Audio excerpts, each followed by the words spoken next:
What up? I'm Dregs One, and this is the history of the Bay, Thai. There's a lot of reasons I wanted to make this video. As with a lot of the videos I do on YouTube, I started out by covering Thai's story on TikTok and Instagram in 3 parts, 1-minute segments. And those segments have easily been the most popular videos I've ever done, getting over millions of views, which is amazing. It was unexpected. I'm definitely not in this trying to get clout or capitalize off another person's story or off of graffiti culture, but I think the numbers that these videos have gotten speak to the fact that people are really interested in this story. It's an infamous story, sadly, because Thai passed away because he was murdered. He was killed violently. But more than that, he was a very prolific graffiti writer.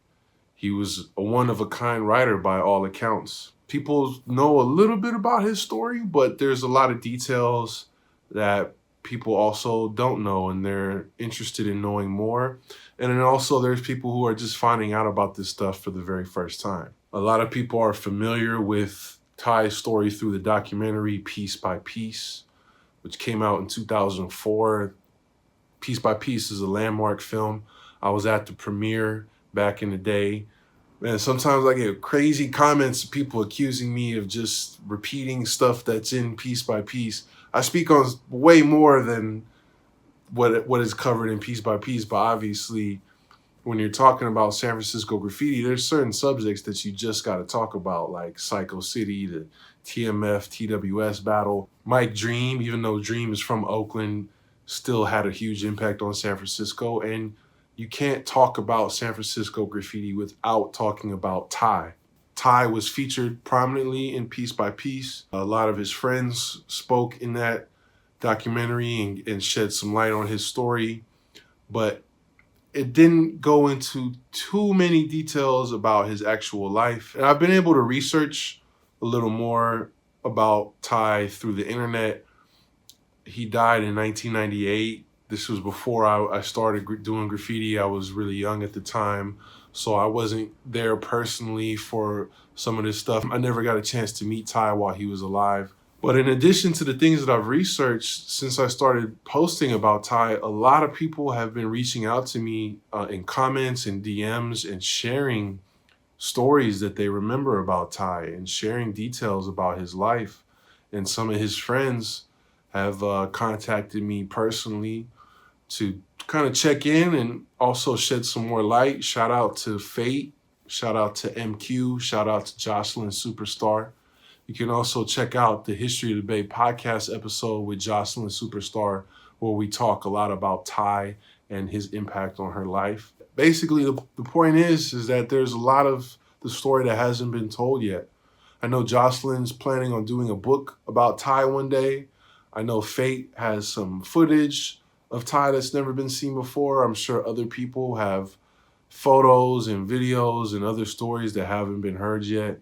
I would love to see a full documentary about Thai and his life and his legacy one day. But for now, I feel like it'd be a good idea to break some more of this stuff down in a full-length video for people to get more information and to keep the story going. So as with all my videos, keep in mind that I never claim to be an expert on this subject. And when you're talking about somebody who passed away young, it's a sensitive issue. And my thoughts are foremost with his family, his loved ones, and with his legacy itself. So I always want to try to be as respectful as possible when covering these things. I'm open to corrections if I misstate something or if I get something wrong or if there's details that need to be included. Please contact me or leave a comment. I'm open to hearing back from people. But for right now, I'm going to try to summarize the information that I've learned in the best way possible. Thai's real name was Jonathan Lim.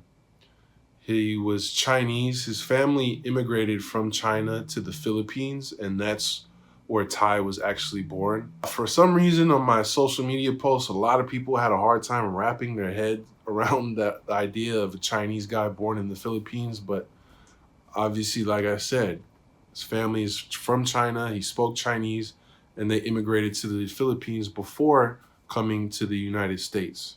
Ty's family eventually settled in Santa Clara, where he was first introduced to graffiti through friends and neighbors. I've heard stories of people who were locked up in juvenile hall with Ty, people who used to hang out with him on his block, people who went to school with Ty back in the day. And it sounds like he has a lot of roots in Santa Clara. I believe Santa Clara is also really where he got his start doing graffiti, going out and bombing, as well as the San Jose area. And I believe that he also might have spent some time in Stockton with his family at some point. It's crazy because Ty was so dedicated to graffiti that there's not too many other details about his life to talk about other than graffiti, because it played such a big role in his life. And I think the main thing that people recognize Ty for is just his bombing ability. The fact that he went crazy bombing like nobody else. I don't think anybody around that time was bombing like him. I don't think anybody has bombed since. And he was active in Santa Clara. He was active in San Jose. He was active in San Francisco. He even took a trip out to New York City where he would get busy writing out there. Shout out to Mega. He recently shared some stories about bombing with Ty in New York City in 1997 on the Quality of Life documentary. That's a dope clip you can check out on YouTube. But yeah, man, basically, I mean, Ty was just crushing. Not only was he getting up all over the place under the name Ty, but he also wrote Show. I hope I'm pronouncing it correctly this time. It's spelled SEO, but I believe it's pronounced Show. So that's another name that he got up a lot. I believe he had other aliases that he was also pushing. And by all accounts, this guy was just basically one track mind, tunnel vision, graffiti, graffiti, graffiti.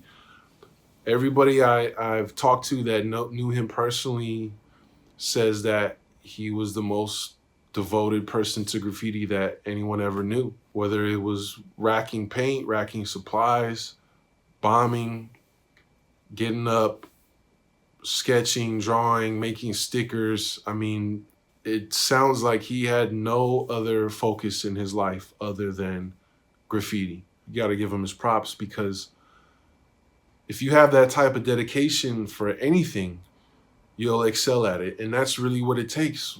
Whether you're an athlete, whether you're a musician, whether you're a business person, whatever your passion is, you really do kind of need that kind of drive to be great at it. And only a few people really have that type of dedication. I can't say that it's always healthy, especially when it's something like graffiti, an illegal art form that comes with a lot of risks and consequences. But to me, it's really admirable, and it's the reason that we're still talking about Ty to this day. It's the reason he's a legend. It's because his singular focus to the culture, to the craft, and to getting up. But I will say that outside of graffiti, Ty was known as being a really good friend, a really kind person, a really gentle soul, someone who really did care about his family. Devoted Buddhist, always carried Buddhist prayer beads around his neck, always tried to live by Buddhist principles. And that's an interesting thing, because when you talk about the Buddhist principle of karma, a friend of mine once said that graffiti writers don't really believe in karma, because at the end of the day, you're writing on somebody else's property. But I always find this really interesting discussion to be had, and there's really no one right answer or wrong answer to this, but what is public space? We don't have any say over what goes on in our communities, what billboards go there, what buildings go there. If we're taxpayers, if we're citizens just like anybody else, then we're part of the public. So what right do we have to express ourselves publicly? If you look at ancient cultures like Egypt, there was no such thing as blank walls. Everything was covered by artwork that had deep symbolism, deep meaning. In today's modern urban landscape, you have so much gray, you have concrete, you have steel. It's harsh, it's emotionless. Honestly, it can be depressing. So is it really bad karma to put art on public spaces? Obviously, yes, it doesn't technically belong to you. But I don't know. I know I'm getting a little bit off topic, but just thinking about Ty and his Buddhist beliefs, it's just something interesting to consider, the idea of graffiti and karma. And the fact that even though Ty was such a dedicated graffiti artist, a vandal, and he still held these Buddhist beliefs, just says a lot about his character. Ty was also in several crews, including THR. Probably the most famous member of THR is Twist. There's many other people in that crew, but Twist is the standout. Twist also has Chinese heritage, and I believe him and Ty were friends. I believe Twist played a mentor role to Ty. They got up together often. Ty was also in BBB crew, T2B crew, KCW, along with Setup, who's originally from New York City but spent a lot of time in San Francisco. In terms of style, Ty was definitely unique. He hit up a lot of tags, his own style, his own look. He did a lot of interesting characters, some of them drawing on his Chinese roots, his Asian background. It's not much of a piecer. Sometimes he would do block letters or straight letters or blockbusters. But the main thing that Ty was known for is his throw-ups. And these throw-ups were up all over the damn place. And it's now an iconic throw-up. It's recognizable, these three letters. You see them all over the world now. And Ty really pushed his line with his style. Sadly, you can't really talk about Ty without talking about his death. He died so young, at only 18 years old. And it's crazy to think of how prolific he was as just a teenager. If he would have lived longer, what he might have accomplished. Again, his death has been covered widely in other mediums, like the Piece by Piece documentary. But I think it's important to talk about it. I want to share these details as best as I can from what I've heard people say about him in interviews, from what I've been told personally, from what I've read in the newspapers. This is a really interesting but tragic story that I think should be put together because there's a big lesson there and there's a legacy here that needs to be maintained. So on St. Patrick's Day, 1998, Ty went out bombing by himself and he ended up in the Tenderloin. If you're familiar with the Tenderloin neighborhood in San Francisco, it's one of the worst neighborhoods in the city. It's drug infested, it's crime infested, it's downtown, it's condensed, it's heavily populated. There's a lot of activity, but there's also a lot of rooftops. There's a lot of spots to do graffiti. And Ty was in the process of climbing up a rooftop, shimmying up a pipe on top of a stairway to get on top of a roof. Ty was unaware that the building that he was climbing on top of was occupied by William Porter. William Porter is a Vietnam veteran. Although I have respect for veterans and what they've gone through, you have to kind of point out the connection here of a Vietnam veteran who ended up taking the life of an Asian teenager. And you have to wonder what possible prejudices or PTSD or other unsavory things he might have developed as a result of his time in Vietnam. By all accounts, Porter was somewhat a gun nut, and he would hang up human targets with bullet holes in them around his space. Not too long before Ty's death, Porter was reported to have some violent encounters with some of his neighbors and pulling guns on people, threatening people. As I said, the Tenderloin is a dangerous neighborhood. It's a high crime area, and sounds like Porter was kind of getting fed up with some of the traffic and other things that were going on around his residence, and he was paranoid about burglaries and break-ins. As much as I respect anyone's space, no matter where they live, you know, if you're gonna live in the Tenderloin, you gotta recognize what kind of community it is and the people that are there. And in my opinion, you're better off developing peaceful relationships with the people around you in that type of area, relationships that are based on respect rather than intimidation, rather than fear, rather than bias.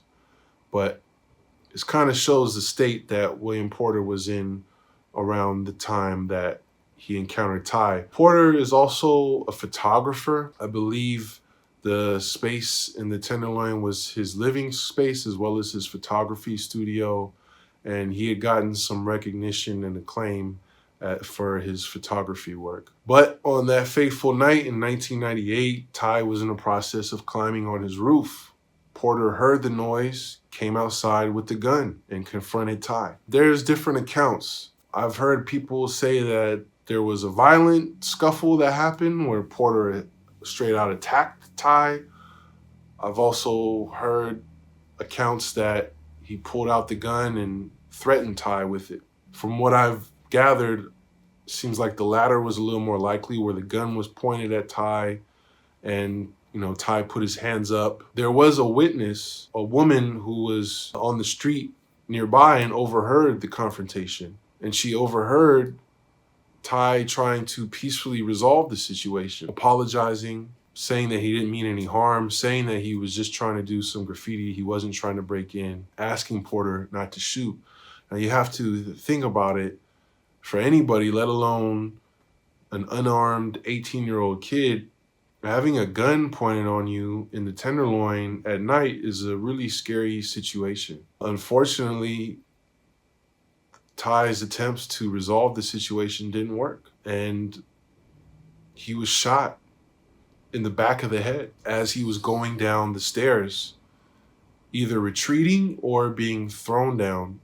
I believe he was most likely trying to retreat after realizing, man, this guy's not listening to me, and I'm in danger. This is where things get kind of bothersome to me, because as I've been telling the story on social media, I see a lot of these asshole comments, and I don't pay too much attention to haters. I don't pay too much attention to negativity, but I just gotta say that I'm tired of hearing the argument that being shot in the back of the head is a justifiable act when you're committing graffiti. Graffiti is not a violent act, and it's certainly not a life-threatening act that needs to be met with deadly force. As I've said earlier when I talked about karma, is it a good thing to do? Is it a right thing to do? Is it a just thing to do? You could argue no, it's not. You could argue it's wrong. You could argue it's violating other people's rights, other people's property. Okay, but to say that putting paint on a surface that can be removed or painted over justifies losing your life is crazy to me, and it's sick. And there's a million ways that that situation could have been handled differently. The cops could have been called. If it was gonna get violent, it didn't have to be with the gun. Porter is a big guy, a military veteran. Ty's just a small 18-year-old kid. If you really wanted to use force to resolve it, it didn't have to be by firing a gun. But the worst part about that case is the fact that he was shot in the back of the head and he was unarmed. I don't understand how people try to justify something so cowardly, so cruel, so unnecessary, to take the life of an 18-year-old kid, a brother, a son, a friend, someone who was in the early stages of his life. Again, I don't make any excuses or justification for graffiti. If you want to call it vandalism, call it vandalism. We all do certain things when we're young that maybe other people don't agree with. When you're only a teenager, your brain isn't even fully developed. You don't have a full idea, a full grasp of consequences, and you're prone to do crazy, wild, stupid things. And maybe graffiti is one of them. But under no circumstances is graffiti something that you deserve to lose your life for. I don't care who you are or what you've done. What's even more heinous than the actual shooting death of Ty is what happened after. I've heard stories that during vigils where people were honoring the site of Ty's death, that Porter came out and taunted some of the people who were paying their respects. I've also heard stories of people harassing him, and rightfully so. The crazy thing is that an 18-year-old unarmed kid was shot dead, and Porter was never even arrested. He was summoned to a grand jury hearing where he gave testimony. The testimony of the witness that I mentioned earlier was not allowed to be entered into this case. It was deemed as unreliable testimony because the woman was a street person. So the only other person to hear this go down that came forward was not allowed to speak out about what happened. And Porter's side of the story was that he was scared for his life, which, all right, I get it. If somebody's climbing on your roof at night in the Tenderloin, that could be scary. But once you realize it's just an 18-year-old kid and you have a gun, what is there really to be scared of to the point where you fear for your life? Porter also told newspapers that Ty tried to pull a Jackie Chan move. Those were his exact words. Again, what's going on here with the racism, the possible bias? Vietnam War veteran shoots an Asian kid and says he tried to pull a Jackie Chan move. That speaks pretty clearly about the type of biases that William Porter holds. So after this grand jury hearing, the San Francisco district attorney declined to press any charges against William Porter. Not even manslaughter, not second-degree murder, nothing. It was pretty much open and shut case, justifiable homicide. I think there's several factors that contributed to that. The main one being the fact that Ty was in the process of committing an illegal act of vandalism. As people have speculated, maybe if he was climbing up that rooftop just to get a view of the stars or to do something else, maybe it would have been looked at differently. But obviously, the city of San Francisco has frowned on graffiti for a long time. And so I think a situation like this, they didn't have any problem clearing William Porter for shooting this kid. I think it also speaks to racial bias within the justice system, where a white man shoots an Asian kid, and in the courts, that's okay. So that's just a really tragic incident. And I'm not an advocate for the criminal justice system. I don't believe in prisons. I don't believe our criminal justice system works. But the fact that this could happen and there be no consequences, it's just really messed up. As we're entering 2023, 25 years since Ty was shot and killed. Recently, there's been a lot of talk about the Asian hate that seems to have been an uprise in the last few years. Asian elders, men, women, have been the victim of senseless violence. You can also look at the story of Vincent Chin, who was killed in 1982 in Detroit in another incident of racially motivated attacks where his killers got off scot-free. But now this has become an issue and people are standing up and people are speaking out. As we still deal with these attacks, I think it's important to remember what happened to Ty Jonathan Lim. And I think we need to learn from these examples and spread this information so that these things don't happen. I want to take this opportunity to show solidarity with the Asian community. And hopefully, as we continue to tell this story, Ty can be a symbol for that. Even though he didn't get any justice in the courts, we can keep his name and his legacy alive. I think that is the one positive thing that has come out of this, is that so many people have paid tribute to Ty. Even these stickers that people have been putting up all over the world are keeping his name alive, keeping his name going. People have painted amazing tributes, amazing pieces for Ty in San Francisco and all over the country. There was also this huge boat that is incredible that people hit up. I believe that was Fate and MQ and B&E. And even to this day, there's new Ty memorials going up. MQ has been putting a lot of them up. I know, like I said, Faye still representing for him. Jocelyn Superstar is still representing for him. Mega is still representing for him. So shout out to all the writers and all of Ty's friends, and even people who didn't know him have paid tribute to Ty through their art. And talking to people who knew Ty, one thing that they've shared with me is that he really did care about the fame of graffiti, and he did want to live on through his art. And I think that by having these conversations and putting this art up, he'd be happy to know that he's still being talked about. Like I said, my videos on Ty on social media have gotten millions of views. And I'm hoping that through this platform, I can do my part to spread this information. I hope I've gotten the facts as straight as possible. Some of the details are still a little murky. I don't know if anybody really has a complete picture on his life. Some of the people that knew him only knew him for brief periods of time. Like I said, he was only 18 years old. So I think there's still a lot of details that have yet to be untold, and maybe that's for the best. Not everything's for the public, but this was my attempt to put together the information that's already been put out there and what I've heard and what's been told to me directly. I'm going to continue to represent as best as I can and use this platform and always keep Ty alive in my mind and my heart as a San Francisco Bay Area graffiti legend. This is the history of the Bay. Ty One, Jonathan Lim, rest in peace.